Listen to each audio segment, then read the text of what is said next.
Hello there, everybody. My name's Mr. Wilson. I'm one of the teachers at Clifford Bridge Academy, if you don't know me. I'm also run the school's rock band, Take It to the Bridge.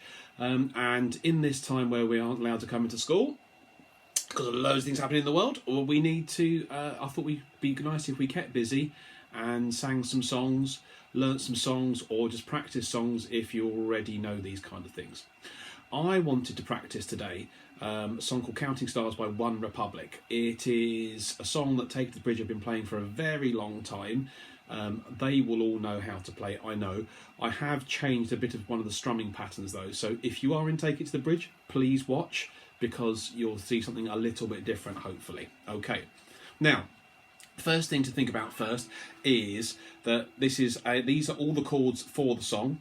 So we've got A minor, C, G and F.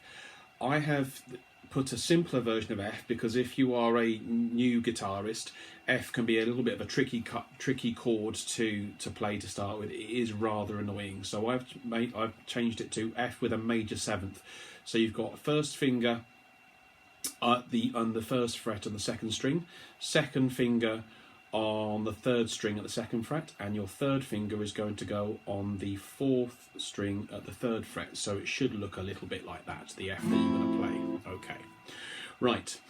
Most important thing with all these, with any kind of guitar playing at all, is that you need to make sure that you're pressing the strings down really, really hard. And that's sometimes when you're starting to learn to play the guitar, that can be a little bit annoying.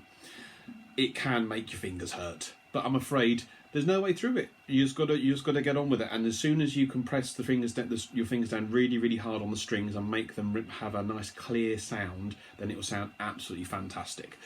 So if I started with my A minor chord here, so if I start with my first finger on the second string at the first fret, and then my second finger is going to come onto the fourth string at the second fret, and then my third finger on the third string on the second fret again. If I don't press all the way down and press really, really hard, it sounds really quite dead, and that's not very nice. So what we're going to do, I'm going to press much harder. There isn't a lot of room here. I'm trying to show you the chord patterns as well as show you everything that I'm doing as well. So making sure that your finger's pressing really, really hard. And if you press really, really hard, you get a really, really nice, clear, ringing sound, which is what you want from all of your chords. Doesn't matter what chords you're playing, press as hard as you can, okay? The more you do it at the start of when you're playing the guitar, the easier it will become more quickly, okay? Now, you might have noticed that when I was pressing those down, I'm going to try and, is there any way to really get here at all? Oh, just about. Okay, so my thumb there is in the middle of the back of the guitar. You might notice when I am playing, and when I was just playing just then, my thumb comes over the top there like that, okay?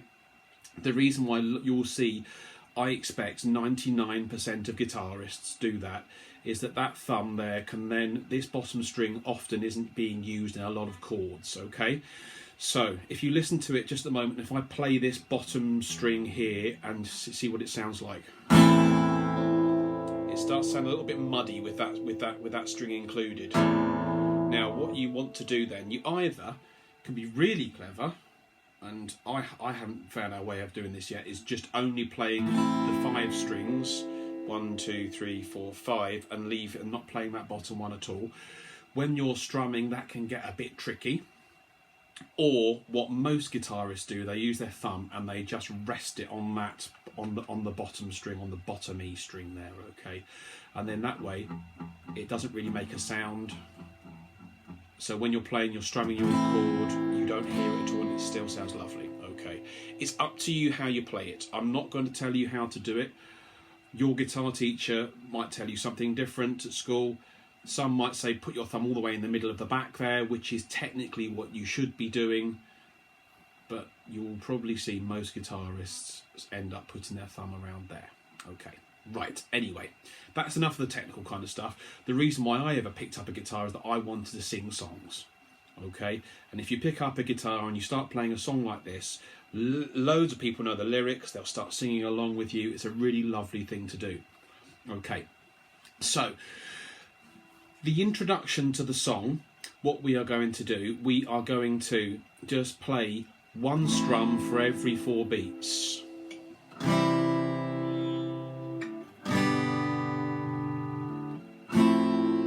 count that through now. 1, 2, 3, 4. 1, 2, 3, 4. 1, 2, 3, 4. 1, 2, 3, 4. Okay, so you're only playing a strum on the first beat, okay, of the 4 beats. Right. So that what that means is that it gives you nice lot of time to change from one chord to the next, to the next, to the next. And what you can almost do, you can be practicing doing that without actually doing any strumming at all. Okay. Then you can start to do that, build that up by just doing that 1. And then if you're changing, it gives you a lot more time to change in between the chords. I would suggest sometimes you might just start, if you haven't been practicing change between these sorts of chords before, making sure that you are practicing just between 2 chords, between the A minor and then the C. Just keep on doing that again and again and again, then you can change from the C to the G, C to the G, okay, and then so on. Okay, those sort of things you can be practicing. You've got plenty of time, I'm sure, at the moment, sadly, in a way, and especially it's nice and sunny at the moment, but if the sun doesn't last, then it'd be nice for you to have something to practice on your guitar. Okay, right, so that's the introduction to the song. So I'll sing it just with those chords, and then we'll get on to the main part of the song, and then it gets a little bit quicker. Okay, so it goes. Lately I've been losing sleep, dreaming about the things that we could be, but baby, I've been praying hard. Said no more counting dollars, we'll be counting stars. Yeah, we'll be counting stars. Okay, so you stay on that F, or that F with the major 7th, which is the one that we're playing today. You stay at the end of the introduction, it just stays on that. We'll be counting stars, yeah, we'll be counting stars. Okay. As soon as you've done that part, then we're going to go into starting the verse. I don't think I've mentioned this yet. The really cool thing about this song, this is called a 4-chord song. The chords in this song carry on the same pattern throughout the song. There's only one little bit where it changes, and all it does, it stays on the F again, like it did at the start of the song there that I just spoke about. This is the order it goes in throughout the song: A minor, C, G, F major with a major 7th. It's that same pattern all the way through. That's a really lovely song to start learning on.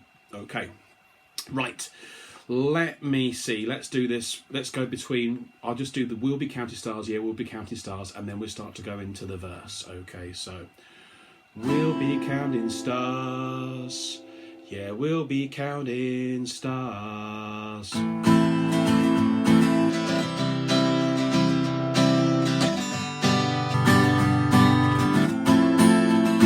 I see this life like a swinging vine, swing my heart across the line. In my face is flashing signs, seek it out and ye shall find. Oh, but I'm not that old, young, but I'm not that bold. I don't think the world is old, just to do what we're told. I feel something so right, I'm doing the wrong thing. I feel something so wrong, I'm doing the right thing. Stay on the F. I could lie, could I? Everything that kills me makes me feel alive. Okay, so you noticed obviously a lot more strumming.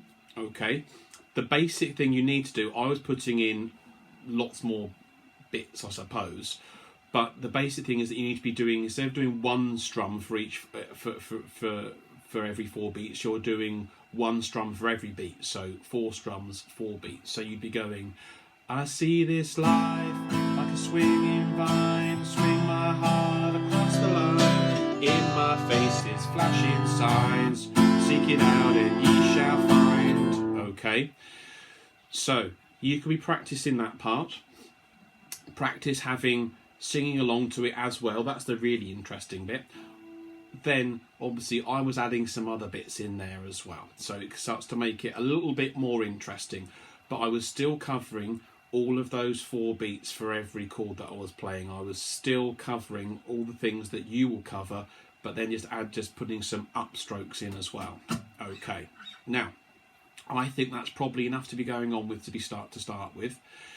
There's been lots of you saying, I can do all this, Mr. Wilson, already. Doesn't matter, have a practice of it. You can obviously practice loads of other things. You might have not even picked up a guitar since you've been at home. Pick up your guitar. It's a really cool thing. The great thing about music, Mr. Wilson starts to get a little bit about neurological science here.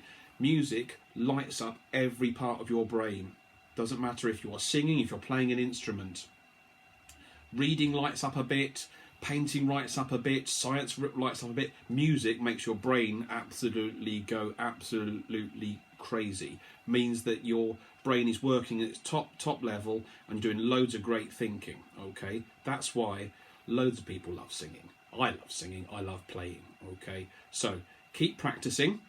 I'll put another video on soon. We'll do something different maybe. Okay, but yeah, happy practicing, have a good time with it. See you soon.